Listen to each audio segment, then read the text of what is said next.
ఇప్పుడు స్టెప్ 7కి వచ్చాము.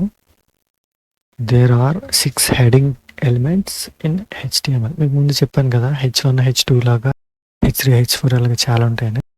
ఇక్కడ HTMLలో H1 through H6 దాకా హెడింగ్ ట్యాగ్స్ ఉంటాయని చెప్తున్నారు.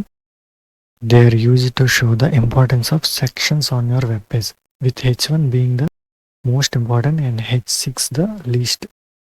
అన్ని ఇంపార్టెంటే H1 to H6 వరకు. కాకపోతే పారాగ్రాఫ్తో పోలిస్తే ఇవి కొంచెం కనిపిస్తాయి అన్నమాట, ఒక హెడ్డింగ్ లాగా. H1 అనేది టాప్లో ఉంటే H2 అనేది దానికి కొంచెం కింద, అలాగే H6 వచ్చేసరికి, అంటే ఇవన్నీ పారాగ్రాఫ్ కంటే ఎక్కువ హైలైట్గానే ఉంటాయి. మీకు రాను రాను తెలుస్తుంది. చూడండి, below your P element add and H3 heading with the text introduction to HTML. P element అంటే పారాగ్రాఫ్ ఎలిమెంట్. ఇక్కడ రాసాం కదా, ఇదిగోండి. ఇప్పుడు ఇక్కడ H3 ఎలిమెంట్ యాడ్ చేద్దాం. Introduction to HTML. ఎప్పుడైనా HTMLలో ఓపెనింగ్ ట్యాగ్, క్లోజ్ ట్యాగ్ అని ఉంటాయి.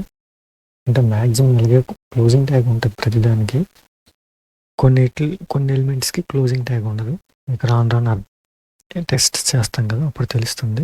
సో ఇది చూసారా, H3 ట్యాగ్ ఎలాగొచ్చింది అక్కడ. ఇది H1, ఇది H2, ఇది H3.